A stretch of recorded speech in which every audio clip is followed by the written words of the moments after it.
É natural que a gente encontre elementos que possam compor uma história. Em geral, elas fazem parte também da realidade, assim como do imaginário de cada pessoa. Um ambiente bonito, um ambiente aconchegante, ele pode trazer referências e também trazer imagens de um passado, de alguém. Tudo se encaixa no contexto.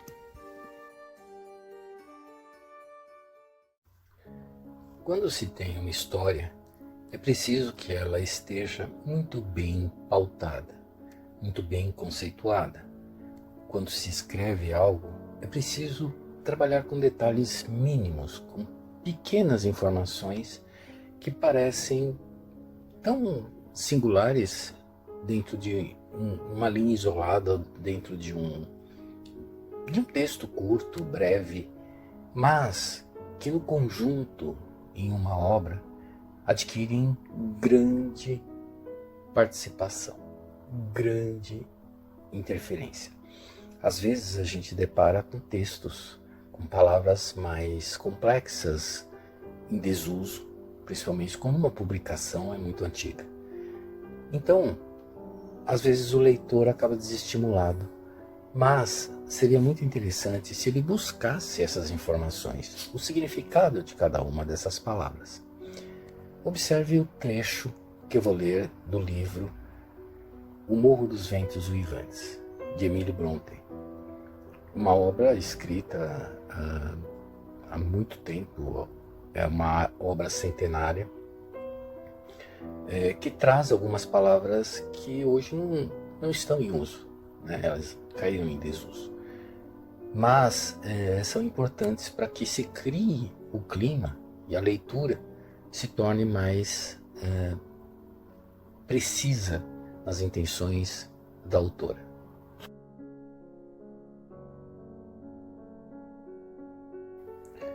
Altos dos Vendavais é o nome da propriedade onde o Sr. Heathcliff vive, nome da tradição local, só por si revelador da inclemência climatérica.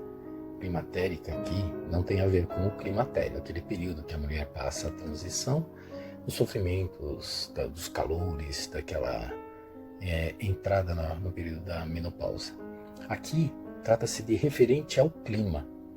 Então tem a ver com a questão da mudança, mas do clima. Aqui o lugar está exposto durante as tempestades. Ar puro e vento revigorante é coisa que não falta a quem vive lá no alto. Adivinha-se a força das nortadas. Nortadas aqui refere-se a um vento forte e frio que vem do norte, onde vem a palavra nortada, norte, nortada, que varrem as cristas das Penédias. Penédias é um lugar cheio de penedos, onde tem muitas rochas grandes. E aqui no contexto, então, dá para entender que é um local frio, com pouca vegetação, mas bastante rochas, um lugar até inóspito. Pela acentuada inclinação de alguns abetos. Abetos é uma espécie de pinheiro, uma vegetação bem característica das regiões mais próximas dos polos, regiões em que nevam. Até o formato do pinheiro, aquele formato de cone, ele é propício para que a neve não quebre seus galhos. Ela vai se acumulando nas extremidades ao máximo, né, no máximo, e que até facilita a queda quando o peso é excessivo. As próprias folhas são finas, feito agulhas, para permitir a passagem do vento sem romper os galhos e também para não ficar detendo a neve e provocando queimaduras nas próprias folhas. Então, perceba que a criação do ambiente ele tem muito a ver com o contexto. Então fala-se mudança de clima, fala-se das nortadas, dos ventos, da presença das rochas, né, os penedos, rochas grandes, e os abetos, esse tipo de espinhos, de pinheiros. Então, continuando, né, alguns abetos raquíticos que guarnecem as traseiras da casa e pelo modo como os espinheiros do cercado estendem os seus braços descarnados, todos na mesma direção, como se implorarem ao sol a dádiva de uma esmola, ou seja, um local de pouca luminosidade. Afortunadamente, o arquiteto teve visão suficiente para construir a casa sólida. As janelas estreitas foram escavadas fundo na pedra e as esquinas protegidas por grandes pedras em cunha, ou seja, em formato de cunha, em formato de um triângulo, vamos colocar de uma linguagem mais simplificada, para cortar o vento. A própria janela estreita evita que o impacto do vento rebente as vidraças. Então observe como a composição do cenário é feita aqui pela autora. Antes de transpor a entrada principal, detive-me a admirar as figuras grotescas que ornamentavam profusamente a fachada, concentradas sobretudo à volta da porta, sobre a qual, perdidos num emaranhado de grifos e meninos despudorados, consegui lobrigar, ou seja, ver com esforço, uma data, 1500, e um nome, Hareton Earnshaw. Bem me apetecia tecer alguns comentários e pedir ao sorumbático, sombrio, soturno, proprietário que me fizesse uma breve história do lugar, mas a sua atitude junto à porta parecia exigir que, das duas, uma, ou entrasse sem detença, ou seja, sem demora, ou me fosse de vez embora. E longe de mim a ideia de lhe aumentar a impaciência antes de poder apreciar o interior.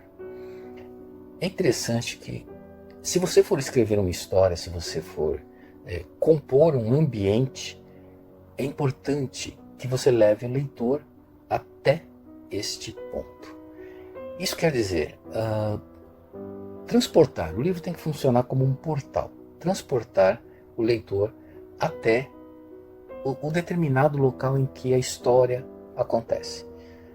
Obviamente aqui o livro ele é ambientado na Inglaterra, no norte da Inglaterra, uma região conhecidamente fria, onde neva, onde o clima castiga muito, né? E a presença dos elementos da natureza são trabalhados com sentimento. Então você percebe até quando fala pela acentuada inclinação de alguns abetos raquíticos que guarnecem a traseira da casa e pelo modo como os espinheiros do cercado estendem seus braços descarnados, todos na mesma direção. Perceba que a leitura leva a imagem de que você está num local frio, num local em que é difícil o crescimento da vegetação, há pouca iluminação, o clima castiga, a presença de rochas, enfim, cria-se um ambiente muito forte.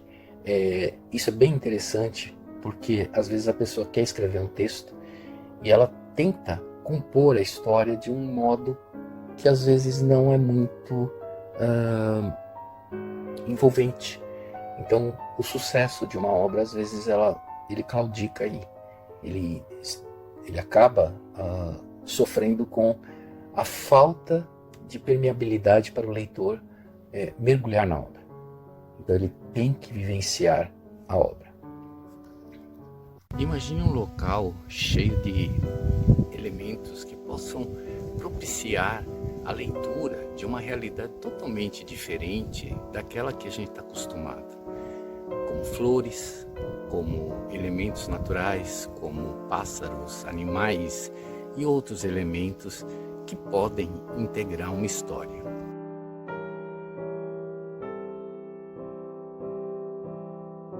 Um livro muito interessante que tem essa proposta de levar o aluno a um universo natural mais próprio, mais curioso, mais interessante, chama-se Girassóis de Tabarana. Eu acabei escrevendo essa obra com uma proposta de mesclar, brincar um pouquinho com aquela ideia de CSI, de investigação, e que o ambiente fornecesse essas informações. Isso porque o público que eu visei para esta obra, ele é um público a partir da adolescência, quando o gosto por explorar, por investigar os elementos, as informações da natureza permitem isso. E eu abusei um pouco, migrando na parte da botânica. Então, características de vários tipos de vegetais e suas nuances, sua forma de se reproduzir, sua forma de espalhar suas sementes, de fixar suas raízes, de desenvolver-se, acabaram se tornando os elementos para investigação de um grupo de jovens que tem um crime, um pseudo-crime, né? Vamos brincar um pouquinho de spoiler aí. É algo que envolve a acusação de um professor muito querido por parte deles, e eles não acreditam que ele tenha cometido esse crime, né? E a obra até, ela recebe o nome de Girassóis de Itabarana, justamente por causa do heliotropismo e o movimento do girassol, que serve do primeiro o estopim da investigação, quando eles descobrem que a foto publicada num dos jornais, ela foi manipulada, pois os girassóis apontavam para o lado oposto de onde o Sol estava presente. Então a história, ela começa a fornecer elementos da natureza, e esses elementos passam a ser a chave, né, da investigação.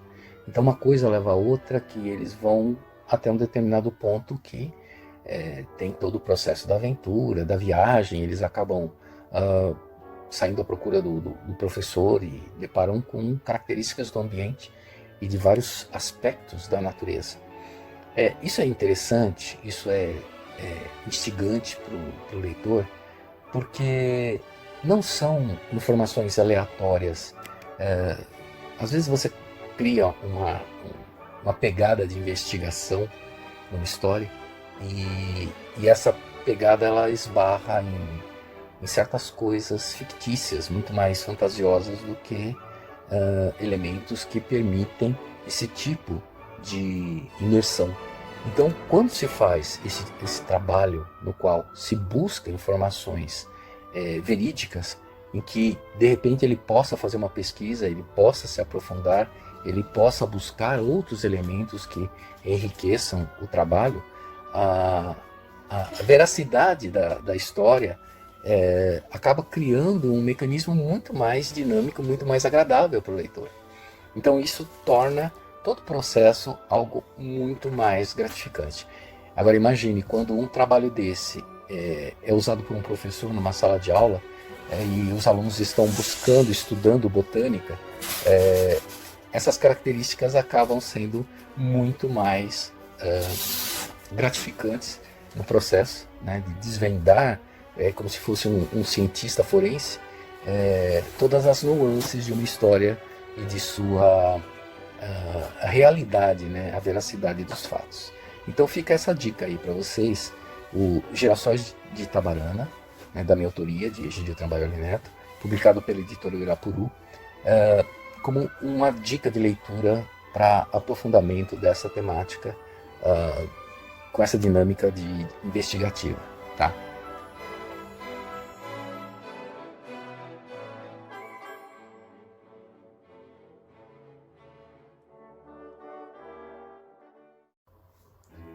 Um outro trecho interessante de O Morro dos Ventos Uivantes traz um pouco de uma dinâmica da história, que ela serve de gatilho para o desenrolar do enredo.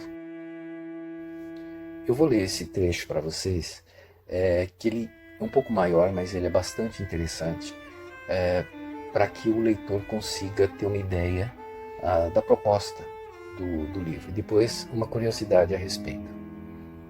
Então vamos lá. E quem representará o papel de Jabes nessa luta?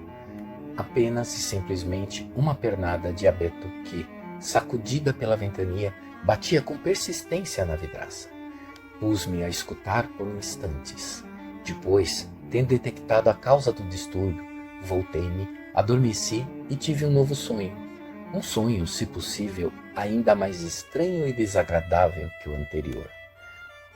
Desta vez, lembro-me que estava deitado nesse compartimento de carvalho e conseguia ouvir com clareza a forte ventania e a inclemência da tempestade de neve. Escutava ainda as irritantes pancadas dos galhos na janela, tendo sossegado assim que percebi qual a sua causa. No entanto, o som era tão incomodativo que, dentro do possível, resolvi pará-lo. No meu sonho, levantava-me e tentava abrir a janela. O fecho estava soldado ao encaixe da lingueta, algo que eu já havia notado quando acordara, mas que, entretanto, esquecera. Tenho de acabar com esse barulho, de lá por onde der, resmunguei impaciente, e foi assim que, com um soco, parti o vidro, esticando em seguida o braço para agarrar o ramo, porém, contrariamente ao esperado, agarrei os dedos de uma criança, pequena e gélida. Fiquei completamente aterrorizado pela intensidade do pesadelo. Tentei largar a mão, mas ela agarrou-se ainda mais, com mais força. Subitamente, escutei uma voz extremamente melancólica e triste, soluçando. Deixe-me entrar, por favor, deixe-me entrar. Quem és tu? Perguntei, lutando desesperadamente para me libertar da mão que me agarrava. Catherine Linton, respondeu a voz, trêmula. Por que razão eu lembrara de Linton? Afinal, tinha deparado mais vezes com o apelido Earnshaw do que Linton. Voltei, perdi-me nos brejos. Na escuridão, consegui ver um rosto de criança, olhando pela janela. Então, o meu terror transformou-se em crueldade. Face à impossibilidade de me libertar daquela criatura, agarrei-lhe o pulso e rocei-o no vidro partido, até o sangue começar a escorrer, acabando por molhar os lençóis. Porém, a estranha visão continuava a gemer. Deixe-me entrar, agarrando-se a mim com tal tenacidade que quase me enlouquecia de pavor. Como? Disse-lhe então. Larga-me, se queres que eu te deixe entrar. Assim que seus dedos se soltaram, retirei rapidamente a minha mão e comecei a empilhar livros e mais livros contra a janela, tapando os ouvidos para não ouvir mais os seus lamentos. Devo ter permanecido assim por mais de um quarto de hora. Porém, mal os destapei, logo o choro triste e dolente recomeçou. Vai-te, gritei. Nunca te deixarei entrar, nem que implores durante 20 anos. 20 anos, lamentou-se. Há 20 anos que ando a penar. De repente, ouvi um ligeiro ruído no lado de fora e a pilha de livros mexeu-se, como se tivesse sido empurrada. Tentei fugir, mas não me consegui mexer. Então, estarrecido, gritei o mais alto que podia. Envergonhado, descobri que a minha gritaria tinha sido bem real. Passos apressados dirigiam-se para o meu quarto. De súbito, alguém abriu a porta com violência e uma luz bruxuleante iluminou o teto da minha cama. Sentei-me ainda a tremer e limpei as gotas de suor que me inundavam a testa. O intruso pareceu hesitar e depois resmungou qualquer coisa. Por fim, perguntou, quase em um sussurro, como se não esperasse uma resposta. Está aí alguém? Achei conveniente revelar a minha presença, na medida em que, conhecendo o temperamento de Heathcliff, era certo e sabido que ele continuaria as buscas caso eu permanecesse quieto. Assim voltei-me e corri aos painéis laterais. Meu Deus, tão cedo não esquecerei a reação que o meu ato provocou. Heathcliff estava perto da porta, de calças e camisa, com a vela a pingar cera por cima dos dedos e o rosto branco como a cal. O primeiro rangido da madeira apanhou-o de surpresa, como um choque elétrico. O castiçal saltou-lhe das mãos e ele, dando mostras de grande nervosismo, quase não conseguiu apanhá-lo. Sou eu, o seu hóspede, gritei, tentando poupá-lo da humilhação de constatar a sua covardia. Infelizmente, tive um pesadelo terrível e devo ter gritado durante o sono. Peço-lhe perdão se o incomodei. Que diabo, Sr. Lockwood? Quem me dera fosse, começou meu anfitrião, pousando a vela numa cadeira, dado que não conseguia parar de tremer. Quem o instalou nesse quarto? Continuou, cravando as unhas nas palmas das mãos e rangendo os dentes para parar as convulsões do maxilar. A minha vontade era expulsar imediatamente o responsável. Foi-se lá, a sua criada, respondi, pondo-me de pé e começando a vestir-me rapidamente. Não me importa o que fará, Sr. Heathcliff. Ela bem o merecerá. Se ela queria provar que o quarto é assombrado, então conseguiu. E é a minha custa. Meu Deus, isto está cheio de fantasmas e demônios. Ainda bem que o mantenho fechado. Ninguém lhe agradecerá tantas e tão malfadadas emoções neste sítio infernal. O que pretende dizer com isso? Perguntou Heathcliff. E o que está para fazer? Deite-se, veja se dorme, já que está aqui. Mas, por amor de Deus, não volte a repetir esse barulho horrível. Nada o justifica, a menos que se lhe estivessem a cortar a garganta. Se aquele diabinho tivesse entrado, ter-me-ia certamente estrangulado, contestei. Já estou farto das perseguições dos seus simpáticos antepassados. Aposto que o reverendo Jabes Bunderham era seu parente, pelo lado da mãe. E aquela sirigaita da Catherine Linton ou Ernest Shaw, ou sei lá como se chamava, deve ter sido uma boa peste. Disse-me ela que andava a vaguear nestas terras há 20 anos. Ora, aí está um castigo mais do que justo para os pecados mortais.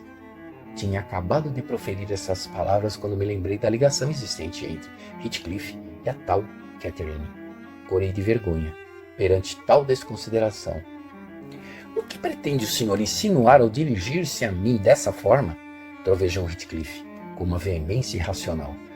Como, repito, como se atreve a agir de tal modo debaixo do meu teto? Céus, só pode estar louco para falar comigo desta maneira, rematou, dando uma palmada na testa furioso. Confesso que não sabia se havia de ficar ofendido com a sua linguagem ou se, pelo contrário, devia continuar com a minha explicação. Mas a verdade é que Heathcliff parecia ter ficado tão abalado que me conduí em prosseguir com as explicações dos meus sonhos. Heathcliff deixou-se cair aos poucos sobre a cama, acabando por sentar-se, quase escondido. Pela sua respiração irregular e ofegante, percebi que tentava com dificuldade conter uma forte emoção. Como não pretendia dar-lhe a entender que reparara no seu estado emocional, continuei a vestir-me ruidosamente. Vou passear no pátio até que amanheça, e depois vou-me embora, e não precisa se preocupar mais com as minhas visitas. De momento, estou perfeitamente curado desta minha mania de cultivar a vida em sociedade, seja no campo ou na cidade. Um homem verdadeiramente sensato encontra em si próprio a companhia de que precisa. Bela companhia, não haja dúvida, resmungou Heathcliff. Pegue a vela e vá para onde quiser. Já vou ter consigo. São só mais 2 minutos. Obedeci, pelo menos no tocante a sair do quarto. Porém, como não conhecia os cantos da casa, parei. Foi nessa altura que tive a oportunidade de testemunhar involuntariamente uma cena de superstição do meu senhorio, nada condizente com a sua personalidade. Dirigiu-se para a cama, abeirou-se da janela e rebentou o fecho, irrompendo de imediato num choro convulsivo. Entra, entra, soluçava. Volta, Cat, por favor, só mais uma vez. Oh, meu amor, escuta-me, ao menos desta vez, finalmente. Catherine. O fantasma reagiu como qualquer fantasma que se preza em situações semelhantes. Ou seja, não apareceu, mas o vento e a neve não se fazem de rogados. E, entrando em turbilhão, apagaram a chama da vela que eu transportava.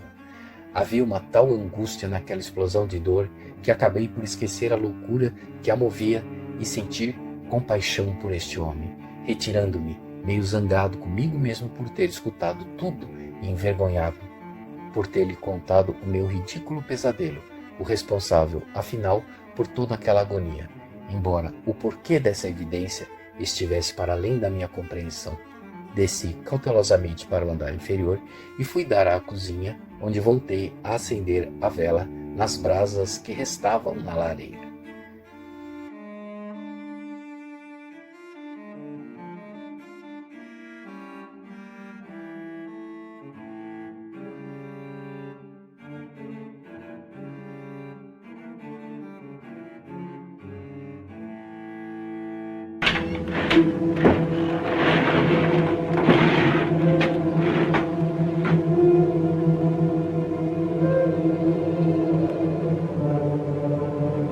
Here's a room for thee, sir.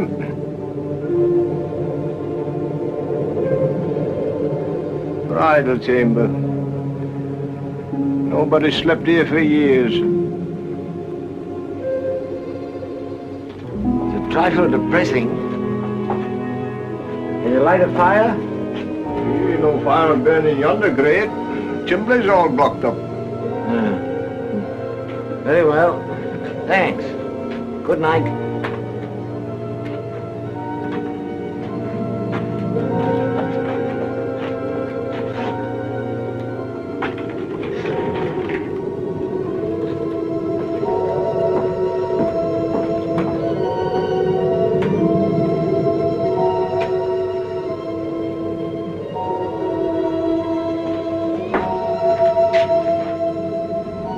I said good night.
Someone out there in the storm.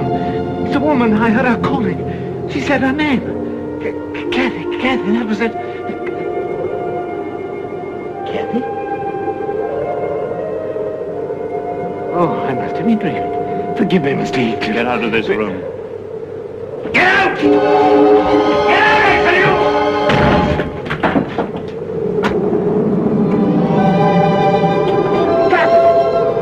Kathy! Come in! Kathy, come back to me! Oh, Kathy, do come. Do once more. Oh, my heart's darling. Kathy, my own. Kathy!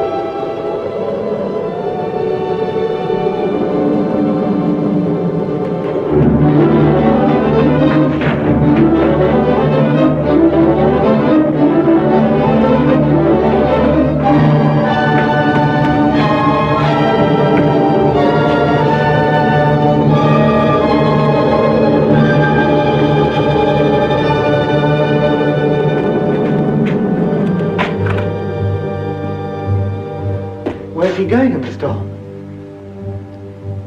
She calls him. And he follows her out onto the moor. Oh, he's mad. He's like a madman. He seized me by the collar and flung me out. You see, I had a dream. I thought I heard a voice calling. I reached out to close the shutter, and something touched me, something cold and clinging like an icy hand. And then I saw her, a woman. Well, then my senses must have become disordered, because the falling snow shaped itself into what looked like a phantom. But it was nothing. It was Kathy, Who is Kathy? a girl who died. Oh, no, I don't believe in ghosts. I don't believe in phantoms sobbing through the night. Poor Kathy. I don't believe that life comes back once it's died and calls again to the living. No, I don't. Maybe if I told you her story, you'd change your mind about the dead coming back. Maybe you'd know, as I do, that there is a force that brings them back, if their hearts were wild enough in life. Tell me a story.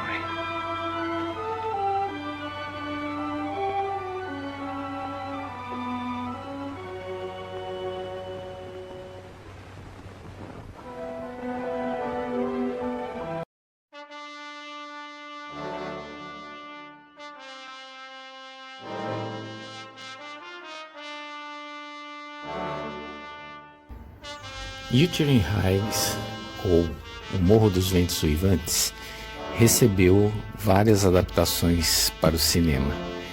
Vou destacar as principais, porque algumas delas sofreram adaptações, criando uma nova história inspirada no filme, no livro, enfim, no contexto de O Morro dos Ventos Uivantes.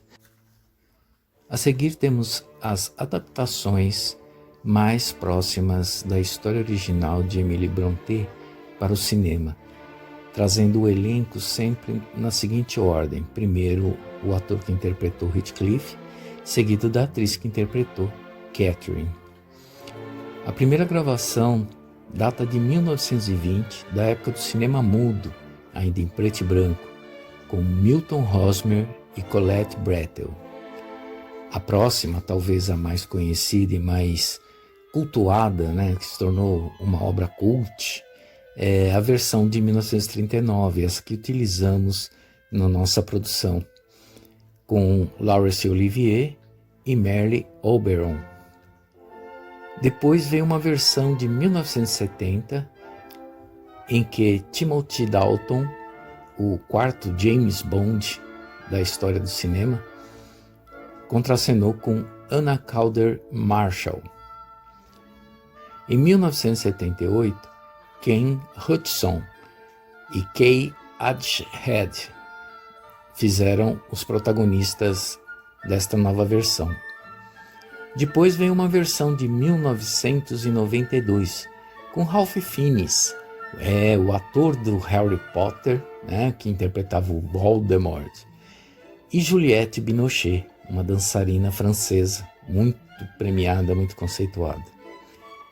Em seguida veio uma versão de 1998 com Robert Kavanagh e Orla Brady.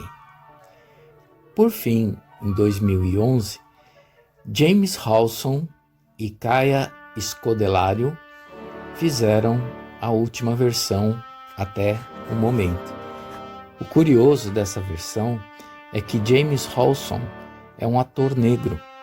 A produção cuidou de utilizar, no lugar de um cigano, que era um personagem cigano, a interpretação de Heathcliff, colocaram um ator negro.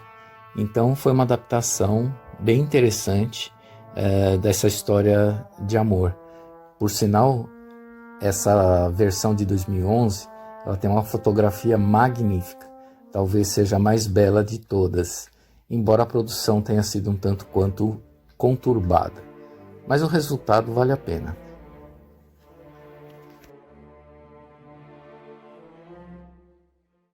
O Morro dos Ventos Uivantes não se limitou à obra literária, nem mesmo às produções de cinema.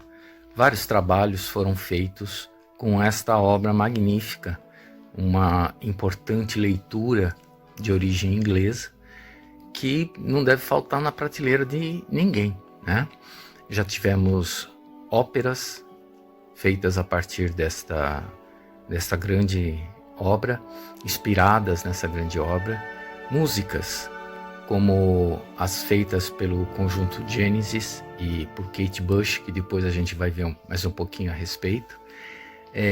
Foram feitas pinturas inspiradas nessa obra de arte. Também foram feitos vários trabalhos de dança, vários trabalhos em todos os campos artísticos, porque afinal de contas, uma história bem contada é uma história que ganha vida em todos os cenários.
Em 1978, a cantora inglesa Kate Bush gravou a versão de própria autoria de Wuthering Heights. Ela canta nesta versão a parte que destacamos para estudo neste trabalho, e nós vemos assim detalhes muito preciosos que ela retirou do contexto do livro, em que ela interpreta a Catherine e seu momento mais angustiante quando ela é vista pela janela e ela começa a dizer que ela está ali, né, para o Heathcliff, chamando Heathcliff para que encontre com ela, vá até ela, que deixe ela entrar. E é interessante demais essa letra, né? E a interpretação, o clipe vale a pena assistir, porque ela se produziu toda, ela se maquiou, utilizou vestido branco para dar um ar um pouco fantasmagórico, né? Pois aquele momento em especial merecia um contexto, um tratamento no clipe, né? Aquele momento das súplicas de Cat merecia essa característica fantasmagórica, essa versão um pouco mais sombria da música. Então vale a pena, assista o clipe, veja o filme e aproveite.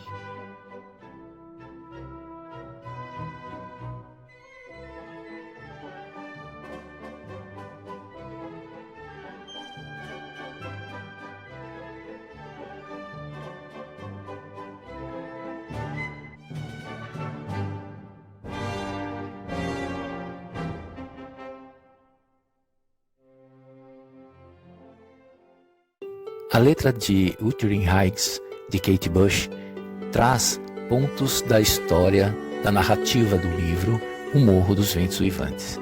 Observe esse primeiro trecho. Lá fora nas campinas tempestuosas, nós rolávamos e caíamos no gramado. Esta parte, ela remete mais aos momentos de amor, aos momentos em que tanto Catherine quanto Heathcliff estavam num relacionamento afetivo intenso. Isso que acontecia desde a infância, desde os primeiros momentos da adolescência, até que ela decide casar-se por interesse, porque Heathcliff era um irmão adotivo e provavelmente de origem cigana e sem recursos. A história do casal tão complexo começa na música de Kate Bush, com esse momento em que os dois são extremamente apaixonados. Depois vem seu mau temperamento, como meu ciúme, tão ardente, tão ávido demais. Aqui destaca-se o Heathcliff genioso, Heathcliff ciumento, Heathcliff com características machistas, com características dominantes, e Catherine com aquele ciúme doentio, que apesar dela casar-se com o outro, tinha um ciúme imenso de Heathcliff. E o fato de ser tão ardente e ávido demais era que extrapolava as medidas. O outro trecho traz: como você pôde me abandonar quando eu precisei te possuir? Eu te odiei, eu te amei também. Aqui é retratado o momento em que Heathcliff some após o casamento de Catherine, volta rico, e aí ela deixa o amor falar mais forte, o desejo por ele, enfim, tudo ganha intensidade, tudo ganha um drama maior, porque foi um casamento não por amor, mas sim por interesse. Aí vem o próximo trecho. Sonhos ruins durante a noite, eles me disseram que eu perderia a luta. Deixo para trás o meu morro dos ventos uivantes. Aqui é o momento em que Catherine agoniza, porque na história ela acaba morrendo e ele entra numa loucura, num desespero intenso, pois o grande amor da vida dele acaba sucumbindo, e ele fica com um ódio muito maior do irmão de Catherine, que desde a infância, de quando ele foi adotado, era alguém que perseguia, tinha ciúmes, não aceitava a sua adoção. E o marido de Catherine, o Edgar, aí nesse instante ela meio que está dizendo o adeus dela. Em seguida vem este trecho: Heathcliff, sou eu sou Cat, eu voltei para casa, eu estou com tanto frio, deixe-me entrar por sua janela. E repete esse refrão. Esta é a parte que nós trabalhamos aqui na discussão do livro, da abordagem do livro, do contexto do livro. Aí vem um outro trecho. Fica escuro, fica solitário, do outro lado, longe de você. Eu definho tanto. Eu noto que o destino fracassa sem você. Estou voltando, amor, cruel Heathcliff, meu único sonho, meu único mestre. Aqui seria como a retratação dela sendo uma espécie de alma penada, alguém que não encontra a sua luz do outro lado, um outro mundo, o mundo dos mortos. Então ela quer voltar, ela quer retornar, ela quer ir atrás daquele que tanto judiou dela, daquele que tanto a amou. Então o conflito dos amores aqui se torna efervescente. O próximo trecho traz: há muito tempo eu vago pela noite, estou voltando para o seu lado, para reparar, estou voltando para o meu morro dos ventos uivantes. Novamente aqui a retratação do espírito que vaga sem encontrar seu caminho e procura voltar para o mundo dos vivos. Depois segue o refrão novamente, né? Heathcliff, sou eu sou Cat, voltei para casa, estou com tanto frio, deixe-me entrar por sua janela. O próximo trecho tem uma conotação mais macabra. É algo de que ela veio não para ficar, mas sim para buscar Heathcliff. Observe. Deixe-me ter isso, deixe-me levar sua alma embora. Deixe-me ter isso, deixe-me levar sua alma embora. Você sabe que sou eu, Cat. Note que há um quê de terror, de sinistro neste trecho. Ele traz uma lamúria, a intenção de Cat levar a alma de Heathcliff embora. Então a escolha desta parte ela é proposital para que dê uma abertura maior no contexto do livro. Depois segue o refrão, né? Heathcliff, sou eu sou Cat, eu voltei para casa, estou com tanto frio, deixe-me entrar por sua janela. Aquele trecho que foi retratado aqui neste trabalho. Enfim, O Morro dos Ventos Uivantes é uma obra a ser lida. Assim como a canção Wuthering Heights retrata o lado de Catherine na história, Afterglow, do grupo Genesis, cuja tradução do título seria Depois do Brilho, retrata o lado do Heathcliff, a interpretação do protagonista. Observe esse trecho. Como a poeira que se firma ao meu redor, eu preciso encontrar um novo lar. Os modos e os buracos que costumavam me dar abrigo são como uma coisa só para mim agora. Mas eu procuraria em toda parte. Basta ouvir a sua chamada. Este trecho ele traz o momento em que Heathcliff ele está lamentando a necessidade de se encontrar, vamos até dizer dessa forma. E ele fala sobre a busca de um novo motivo para viver, de uma nova razão, e que ele está fragilizado, que ele necessita de algo. E aí ele cita, que a procuraria em toda parte e que bastaria para ele ouvir a sua chamada. Depois prossegue com o seguinte trecho: e andar sobre as estradas mais estranhas do que esta, em um mundo que eu antes conhecia, eu sinto mais a sua falta.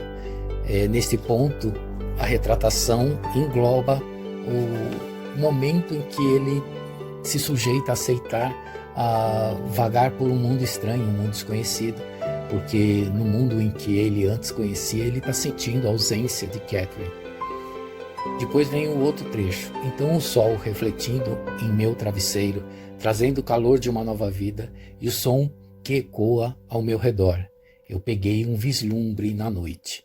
Observe que aqui ele está retratando a passagem dele para um mundo, um novo mundo, um mundo em que Catherine se encontra, mas seria o mundo da morte. Mas ele vê de uma forma que aquilo é um dom, uma beleza, tem um encanto, só a presença dela já basta.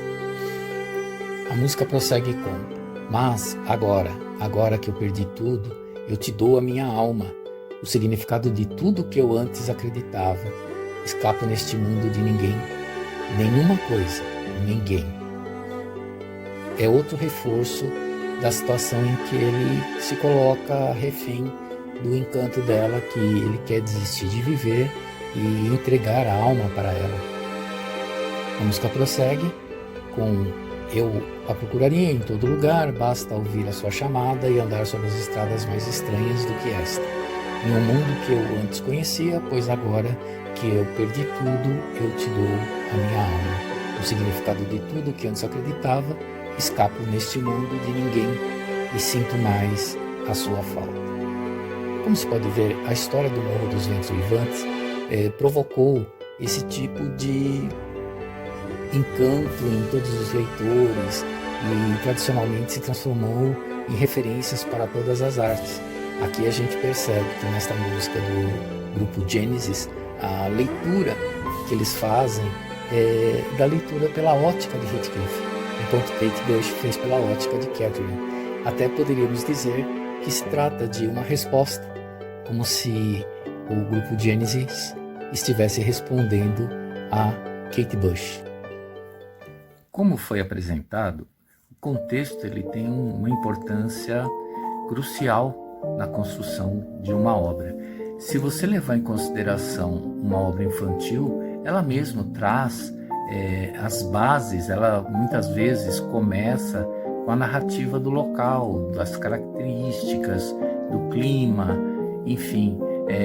Pega-se um exemplo, alguma história que comece: havia uma campina na qual borboletas voavam, passarinhos cantavam, os animais corriam, e a ventania trouxe as folhas do outono que rolavam pela campina, trazendo imagens significativas de uma mudança que estava por vir.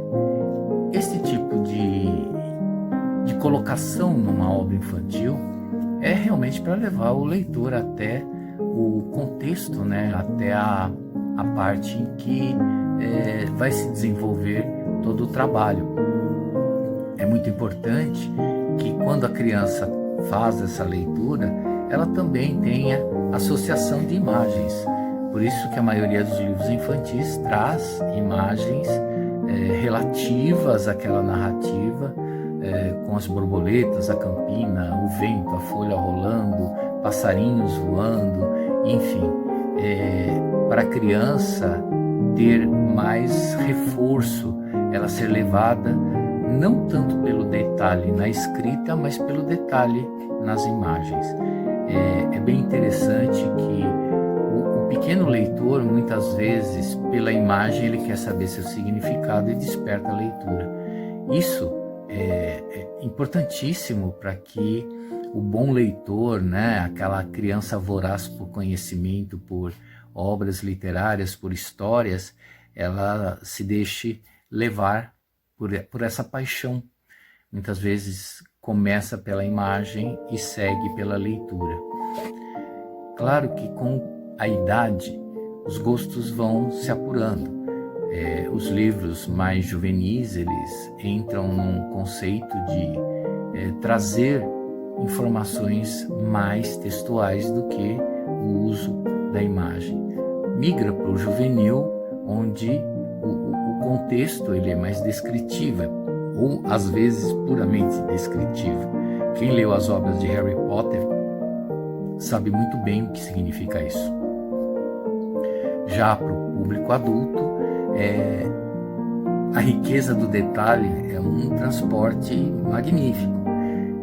Quem conhece a saga Outlander, que foi retratada numa série com várias temporadas e com uma profundidade intensa, sabe muito bem de que os livros, que são imensos, são grossos, são densos, trazem uma riqueza muito grande, muito forte na composição da história. E essa pegada da autora acabou cativando. E isso não vem gratuitamente. Depende muito de uma coisa importantíssima, que é o estudo, a leitura, o conhecimento. Outlander foi retratado também nas Ilhas Britânicas, né, em especial na Escócia, né, e o conflito entre ingleses e escoceses que ocorreu séculos atrás, com lutas intensas, com conflitos, com muito ódio entre os dois povos, envolveu uma pesquisa profunda, riquíssima, e o resultado foi um sucesso tamanho. Então a leitura, ela não é apenas um elemento usado para você contar uma história, mas para você também contar a história, porque grande parte das obras compostas, principalmente essas que trazem essas riquezas realistas, né, a veracidade, elas trazem um estudo por trás de tudo de grande impacto. Obviamente, algumas obras são fantasiosas, mas elas buscam referências, como por exemplo, O Senhor dos Anéis. É uma criação do Tolkien, na qual ele busca estruturar um universo que não existe, mas tem todo um contexto ali, uma pegada da época medieval, da cultura celta, e enfim, cultura nórdica, mitologias, dragões, águias, vários itens, vários elementos que dão uma riqueza profunda no trabalho. Da mesma forma que fazer Harry Potter envolveu pesquisa sobre toda a cultura, estrutura social, estrutura das escolas inglesas e outros trabalhos ligados ao que é clássico do folclore deles, né? A questão da bruxaria, e também permeando por outros folclores, né? Então uma escola de magia, de bruxaria, enfim, de todos esses elementos, tirando aquela ideia de que bruxaria é só coisa ruim, coisa negativa, tal, e levando a criança a sonhar, né, em ter poder, né, como se fosse uma forma de que o poder pudesse resolver tudo. E a trama mostra que o poder muitas vezes está dentro de cada um e não na magia que eles possam exercer, que eles tenham aprendido ou que eles tenham estudado naquela escola. São contextos, são obras literárias riquíssimas. Então, se você pretende escrever algo sobre mitologia grega, vai ter que estudar mitologia grega.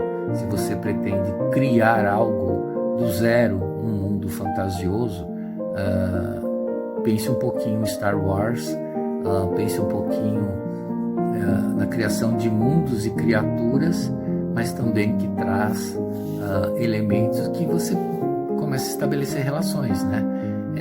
Na saga de Star Wars, você tem lá o C3PO e R2D2, que funcionam como os bobos da corte.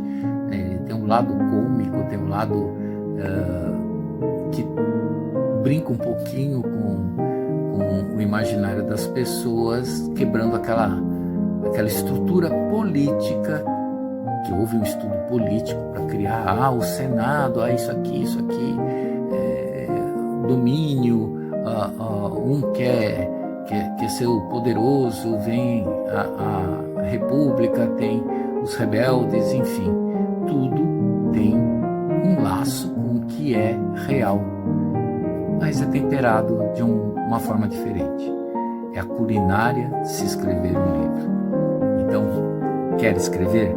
Leia, estude, reflita, deixe criar, deixe fluir e não esqueça, o contexto é a alma do texto.